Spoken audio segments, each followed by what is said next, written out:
For years, the walls of the palace concealed what was never meant to be heard. But now, a voice long overshadowed by royal protocol finally speaks.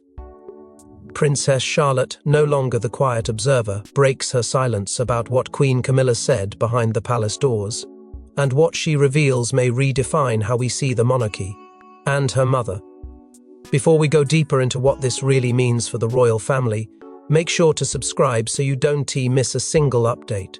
From the moment she was born, Princess Charlotte was cast into a world where every move was dissected, every smile analyzed, and every silence interpreted. But what no one saw was what truly shaped her, what happened away from the flash of the cameras and the red carpet royal appearances. She was raised in a world not just of tradition, but of quiet wars, subtle glances, and words spoken only when the doors were tightly shut. The public saw a poised little girl walking beside her brothers, curtsying when expected, smiling politely. But what simmered behind that grace was something deeper, an awakening forged by witnessing the unspoken coldness between the two most powerful women in her life. Charlotte wasn't just watching a monarchy evolve, she was growing up in the middle of an emotional battlefield, where loyalty, legacy, and identity were constantly at war. Catherine, her mother, was her emotional anchor, a figure of grace, softness, and quiet strength. But over time, Charlotte began noticing moments that didn't make sense. The way Camilla's laughter would fade the moment her mother entered the room, the cold pauses in family conversations, and worst of all, the dismissive remarks that were never said to Catherine's face but left lingering in the air like smoke.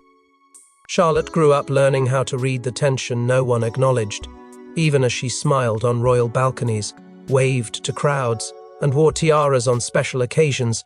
She carried within her a quiet awareness and knowledge that her mother, the very heart of her world, was not truly embraced by all. It wasn't just a matter of royal roles, it was personal. The stories she overheard, the whispers behind doors, and the staff who tried to shield her from things too painful for a child to hear, none of it could erase the truth she had begun to understand. And that truth finally broke through one evening, during what should have been another routine royal affair. In front of family, under the golden chandeliers of a palace that had witnessed centuries of secrets, Charlotte spoke up. She said what no child of royalty had dared say before, and in doing so, she did more than defend her mother. She shattered a silence that had protected the monarchy's inner dysfunction for far too long. The fallout was immediate. Aides whispered in corridors. Camilla reportedly stormed out of a meeting the next day. William, caught between his loyalty to the crown and his daughter's bravery, began questioning everything. The palace machinery, so skilled at burying controversies, now faced something new, an emotional uprising from within its own bloodline. Charlotte had lit a spark the monarchy wasn't prepared for, and it would only grow from here. But to understand the fire behind Charlotte's words, we must go back to the days when Camilla began shaping her shadow reign. When Charles placed the crown on Camilla's head, it wasn't just a ceremonial act. It was a power shift that sent quiet tremors through the royal family. But behind the grandeur was a deepening fracture, one that placed Camilla and Catherine on an invisible collision course. The coronation had barely settled into the history books when the subtle restructuring of power began. Camilla, now queen consort in title, began exercising influence that reached far beyond what was publicly acknowledged. She moved through the palace not just as Charles's wife, but as a woman with an agenda, someone determined to secure her place and her people within the future of the monarchy. Decisions once deliberated among a wider circle of senior royals were now quietly funneled through her private advisors. Long-trusted aides found themselves reassigned or ignored. Events that once highlighted Catherine's grace and public appeal were slowly reduced, diluted, or rescheduled. The public never saw it. The smiling photos and carefully staged moments hid everything. But within the royal corridors, something was shifting. A quiet coup, bloodless but potent, was underway. Catherine, ever the picture of composure, did not retaliate. She didn't need to. Her strength had always been in restraint, and that terrified those who underestimated it. While Camilla expanded her presence, Catherine became the symbol of consistency, stability, and dignity. But that didn't mean she was untouched. Meetings behind closed doors grew colder. Suggestions she made were often overlooked or dismissed outright. and most disturbing of all were the occasions where her maternal instincts were subtly undermined. Camilla, offering unsolicited opinions about the children's schooling, manners, and media exposure, as if her judgment carried more weight than that of the mother herself. These were not clashes with raised voices, they were power moves cloaked in smiles and faux politeness. But Catherine felt every sting, and so did Charlotte, watching from the sidelines with wide, perceptive eyes. The war between Camilla and Catherine was never declared, yet everyone in the palace felt it. One was consolidating power through presence, the other holding her ground through silence. Insiders referred to it as a cold war between queens, the new consort trying to shape her legacy, the future queen navigating quiet storms with grace. For Charlotte, these tensions weren't lost in translation. She saw the changes. She noticed how her mother's influence was gently but deliberately diminished. She sensed the patronizing tone Camilla adopted when speaking of her mother in private. And most painfully, she watched Catherine retreat emotionally at times, not out of weakness, but as a shield against deeper wounds. Charlotte grew up in this environment of veiled rivalries and strategic smiles. Her understanding of royal life was shaped not just by tradition, but by witnessing the emotional strain placed upon her mother. And though no one spoke of it openly, she began to internalize the truth. This wasn't just about royal duties, it was about identity, legacy, and a silent competition that ran deeper than public roles could define. All the way, Camilla tried to craft a narrative, one that subtly excluded her mother from the throne of influence. And it was this awareness that would later ignite her voice in the most unexpected and shattering way. But while the public only saw curated smiles behind those palace gates, a subtle cruelty was unfolding, one Charlotte never forgot. Behind every childhood memory lies a voice that lingers. For Charlotte, it wasn't her mother's lullabies that stayed with her. It was Camilla's cutting words whispered when no one thought she was listening. In the early years of Charlotte's life, royal tradition dictated much of her upbringing. Between public appearances and private tutoring, she spent countless hours within the palace walls, sometimes in the presence of Queen Camilla. These were not moments of closeness or grandmotherly affection. They were moments framed by tension, masked with formality. Charlotte was too young to articulate the discomfort, but not too young to feel it. During holidays and family gatherings, when the press wasn't watching and the doors were shut tight, the true atmosphere would seep in an environment layered in quiet judgment and backhanded remarks. Camilla, emboldened by her new status and surrounded by sycophants, didn't filter her opinions. And though they were rarely addressed to Charlotte directly, they were loud enough to reach a child who was beginning to understand far more than anyone realized. It was in these moments, nestled in the corners of grand rooms or sitting silently during adult conversations, that Charlotte heard things no child should. "She's not queen material," Camilla reportedly scoffed, on more than one occasion referring to Catherine. "She was never born for this life. She plays dress-up, not royalty." The words were laced with disdain, and they didn't fade with time. Palace staff, especially nannies who had grown close to the children, noticed the shift in Charlotte. They described how the once bubbly girl would grow quiet after such visits, her gaze distant, her energy dimmed. One nanny reportedly confided that Charlotte began asking unsettling questions. Questions about loyalty, about titles, about why some people acted kind but spoke so cruelly when backs were turned. The emotional impact was profound. Catherine remained unaware of the full extent, always shielding her daughter from palace toxicity as best she could. But children sense more than adults expect. And Charlotte was not just any child. She adored her mother, admired her elegance, her kindness, her quiet strength. To hear that same mother dismissed so casually, so cruelly by someone she was told to respect, created an internal contradiction Charlotte didn't yet know how to resolve. Mistrust began to form not just of Camilla, but of the very structure around her. If her mother, the one who kissed her bruises and wiped her tears, was considered unfit, what did that say about love? About truth? The palace expected her to play a role, but inside, a different story was taking shape. What began as confusion slowly turned into resolve. Charlotte didn't scream, didn't rebel, not outwardly. But inside, she began building her own sense of justice, her own quiet loyalty. And within that silence, something dangerous to the monarchy was forming, a truth carried not by rumor, but by experience. Because once a child hears cruelty cloaked in pearls and protocol, they never forget. And what Charlotte had heard would become the foundation of a voice she would later refuse to suppress. And as Charlotte grew older, those seeds would bloom into something the royal family never anticipated: defiance. Every child has a breaking point. For Charlotte, it came during a quiet royal dinner, when the conversation turned once again to her mother. What she said next didn't just silence the room. It stunned the monarchy. The evening had begun like so many others within the palace: glittering cutlery, restrained conversation, and the hollow echoes of tradition. But beneath the polished surface, tension clung to the air like a storm waiting to break. Charlotte, now older and far more perceptive than anyone gave her credit for, had grown used to the subtle shifts in tone whenever her mother's name was brought up. Yet that night, the temperature dropped in a way that felt deliberate.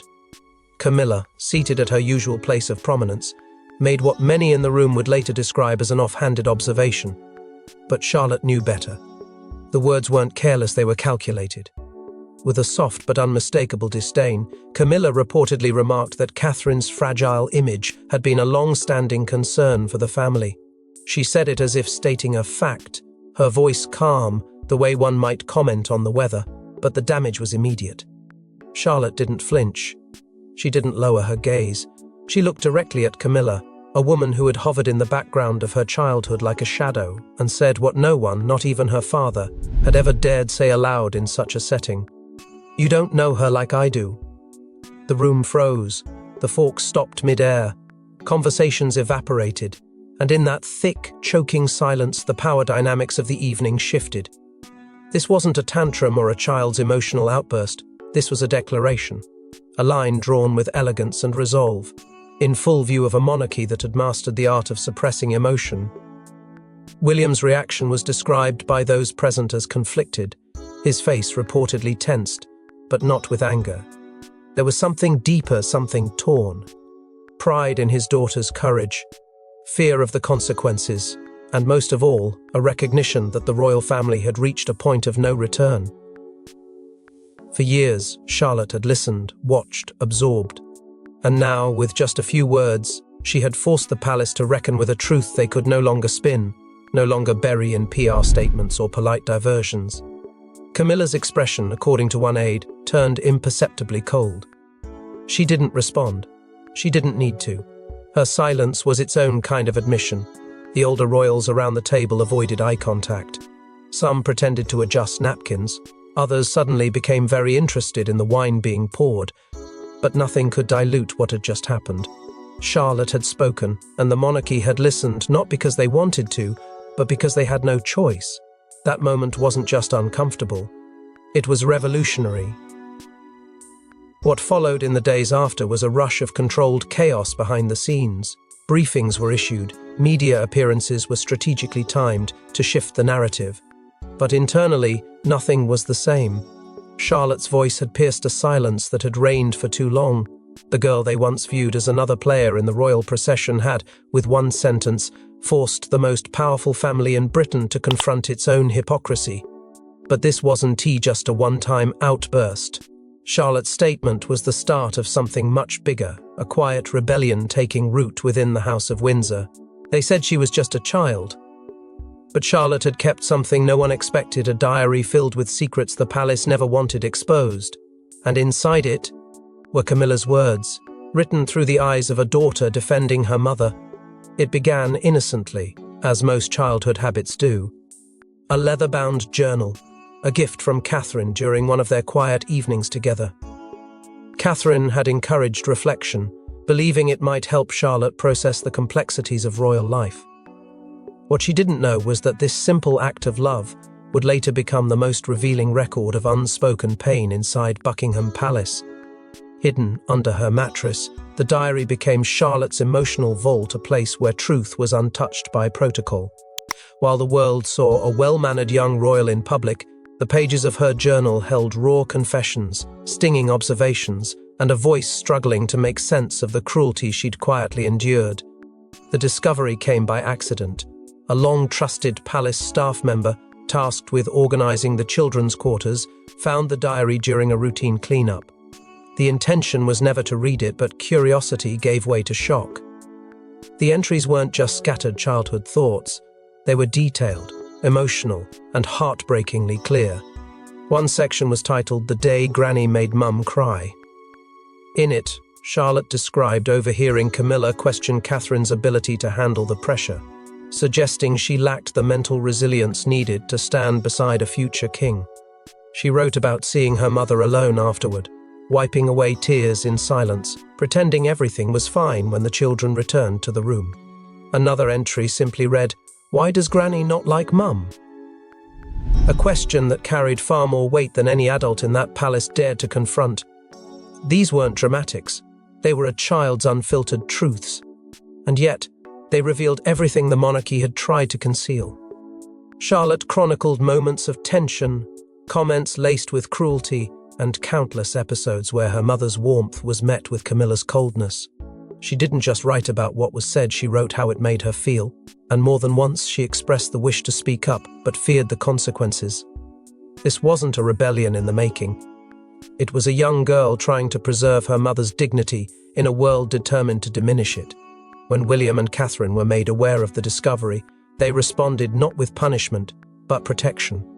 Catherine wept not because the entries embarrassed her, but because they confirmed what she had long feared, that her pain had never been invisible to her daughter. William, torn between his royal responsibilities and his growing resentment toward the silent mistreatment, ordered the journal sealed away and kept strictly within family knowledge. But by then, it was too late. The staff member who had found it had already shared its existence with others, though the content remained untouched by public hands, at least for the moment. Inside those pages was a perspective the Crown had never prepared for. Charlotte wasn't just a royal child, she was a witness, and what she had documented in ink and innocence was a truth the monarchy could no longer ignore. The quiet had ended. The reckoning had begun. But no secret stays buried in the palace for long, and this one would trigger ripples across the press and royal hierarchy. When whispers become headlines, even the most powerful cannot hide.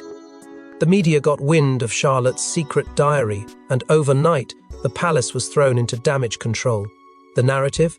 A royal child challenging the Queen herself. The diary was never meant to surface beyond the confines of the palace. It was a child's confessional, an emotional lifeline, a silent protest inked in private. But the moment a journalist with deep palace connections caught wind of its existence, the inevitable unraveling began. What started as a hushed rumor quickly turned into a targeted leak. Excerpts from the diary mysteriously made their way to the newsroom of a tabloid known for balancing scandal with just enough plausible deniability. And within hours, headlines blared across the world. Charlotte breaks silence on Queen Camilla's cruelty toward Kate. Princess's diary reveals royal rift. The monarchy, accustomed to controlling its own narrative, was now scrambling to contain one it had never written. The public reaction was instant and electric. For some, Charlotte became a symbol of bravery, a young royal refusing to toe the line, daring to protect her mother in a system that demanded silence. For others, she was seen as a manipulated figure, a child caught in the adult crossfire of court politics. But whether people supported her or questioned her motives, one fact remained unchanged. The story had shattered the palace's carefully curated image. No one could ignore the tension anymore. Not the press, not the public, and certainly not the royals themselves. Within the palace walls, chaos reigned.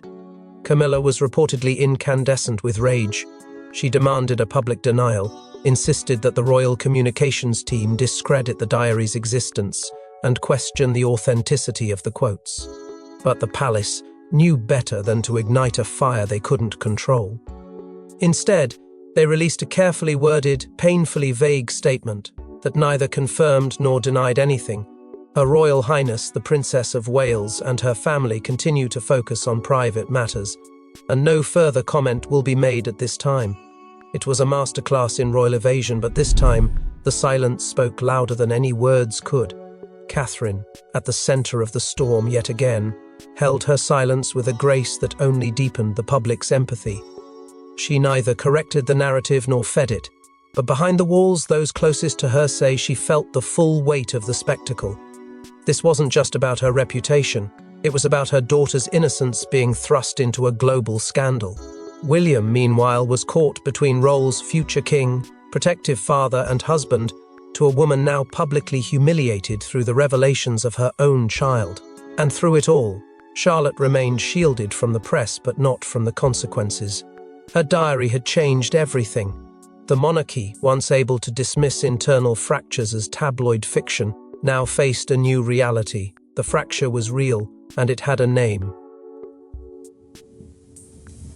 As the media circus spun relentlessly, one thing became clear: Charlotte had unintentionally forced the royal family into the most vulnerable position they'd seen in decades. This was no longer about internal politics or rivalries. This was about legacy, about who would control the royal story moving forward. And while Camilla fumed and Catherine remained dignified, a deeper shift was taking place behind closed doors. But while the media fought over headlines, the royal family itself was unraveling, and Charlotte was no longer the only one speaking up. For years, Prince William walked the tightrope between loyalty and silence. But now, as his daughter stood firm and his wife remained hurt, he did what the monarchy feared most: he confronted Camilla. The pressure had been mounting for weeks. After Charlotte's diary made headlines and Catherine once again became the subject of speculative cruelty, William reached his breaking point. Behind the scenes, aides whispered about rising tension, scheduled appearances cancelled without explanation, and meetings that ended without resolution. But one meeting wasn't on the public calendar. It happened behind closed doors, with no press, no advisors, just William and Camilla, in a room that had seen centuries of royal confrontation, but perhaps never one so personal. According to sources close to the palace, it was less of an argument and more of a reckoning. William, typically composed and diplomatic, reportedly said the words that Camilla had long feared: "She is still their mother, and she is still my wife." It wasn't a plea, it was a line in the sand. Camilla, taken aback, didn't stay silent. She denied everything, accused William of betrayal. She claimed the media had twisted a child's words, that the family was being manipulated, and that William's failure to publicly defend the crown was, in her view, an abandonment of duty. But William didn't retreat. He didn't shift blame. Instead, he made it clear that he would no longer protect a hierarchy that wounded his family from within. He told her bluntly that the monarchy's future didn't depend on traditions, it depended on truth, compassion, and the courage to change. Empathy, not egos, he told his aides after the meeting. That's where the next generation draws its power. King Charles, already strained by age, grief, and mounting public scrutiny, was caught in the middle. As both monarch and father, he tried to mediate, but his efforts failed to bridge the divide. He reportedly urged both sides to move on, to focus on the bigger picture, the crown. But to William, there was no bigger picture than the well-being of his family. The distance between father and son began to widen. Conversations became formal. Trust, once fragile, now fractured. And at the heart of it all stood a teenage girl whose courage had cracked open the walls of a centuries-old institution. What the public didn't see was how that single confrontation triggered a wave of introspection within the palace. Staff members who had once dismissed Catherine's quiet suffering began to speak in hushed tones about what they had seen, what they had ignored. Senior royals started to reconsider the cost of silence. And yet, despite the shift, no official acknowledgement came. The monarchy continued its dance of formality. But those inside knew they had crossed into uncharted territory. The future king had made his stance known, and nothing would be the same. But before any healing could begin, Charlotte's next step would force the monarchy to face the truth publicly. They tried to silence her. They tried to protect the crown. But the princess had other plans. In a move no one saw coming, Charlotte gave her first recorded interview, and what she said about Camilla's words shook the very foundations of the monarchy. The palace had spent years mastering the art of image control, strategic public outings, perfectly timed smiles, carefully filtered narratives, but nothing could prepare them for what Charlotte had decided to do on her own terms. When approached to participate in a documentary about the lives of royal children, most assumed she would follow the script, offer polite reflections, share anecdotes, and stay firmly within the bounds of royal expectation. But Charlotte had lived too long in the shadow of unspoken truths, and now, with a voice calm yet unmistakably resolute, she chose to dismantle the illusion piece by piece. In a single seismic moment, the young princess peeled back the monarchy's velvet curtain, not for scandal but for truth. Sitting in front of the world, she didn't hesitate. Her voice, though steady, carried years of restraint finally breaking free. With tears swelling in her eyes, Charlotte recalled the moments that shaped her, the nights she watched her mother smile for the cameras only to collapse behind closed doors. She spoke of hearing laughter in public but silence at the dinner table. And then, her voice trembled, not with fear, but with conviction, as she shared the words she claimed to have overheard Camilla say behind those same palace walls, "She's not fit for a crown." The weight of that statement reverberated far beyond the interview room. It echoed through every drawing room in the palace and into the homes of millions. But it was when she spoke of her mother not as a royal but as a woman that the world paused. "She's more than their princess," Charlotte said softly. "She's my hero." No press officer could spin that. No aide could redact it. The child who once sat quietly at royal engagements had now shattered the silence that bound her family for generations. The rawness in her voice, the pain she so clearly carried, brought tears to countless eyes across the globe. And within hours, a tidal wave of public support swept across social media, news outlets, and even Parliament. Hashtags trended. Editorials demanded accountability. Ordinary people stood behind the extraordinary courage of a girl who had chosen truth over tradition. And yet, from the palace, nothing. Not a single word. Camilla's silence was deafening. No rebuttal, no denial. Not even a carefully crafted statement. The institution that once commanded narratives now found itself cornered, held hostage by the quiet power of a teenage voice. Behind the scenes, insiders reported a complete communications lockdown, with aides instructed to avoid questions at all costs. But the damage was done.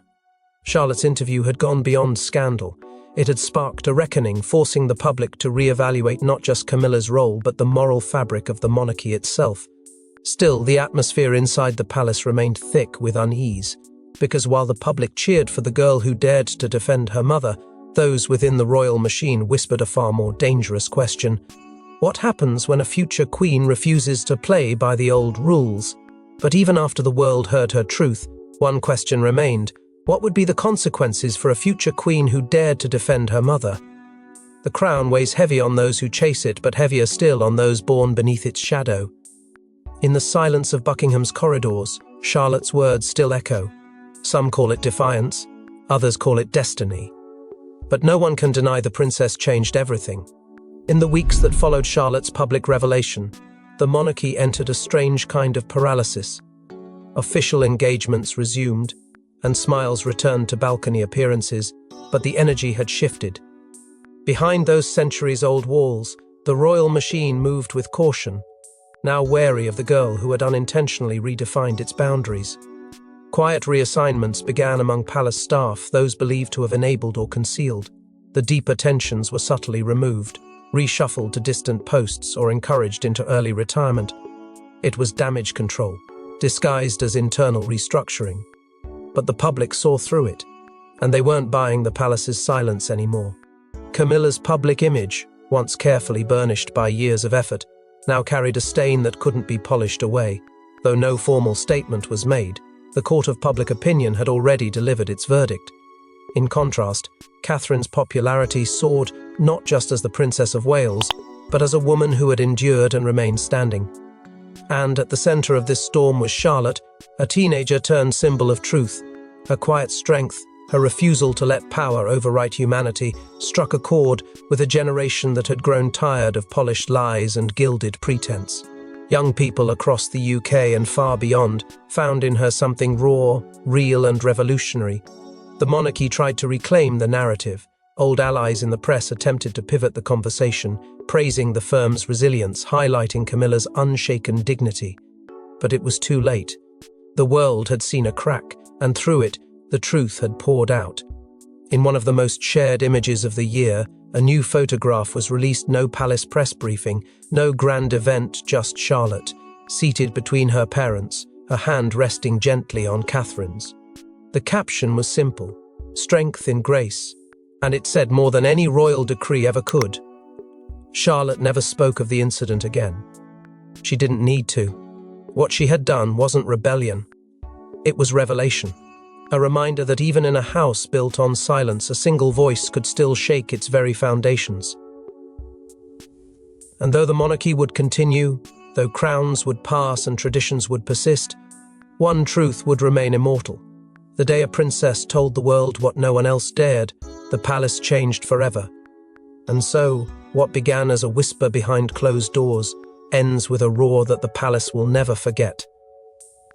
Thanks for watching. Don't forget to like and subscribe, and we will see you in the next one.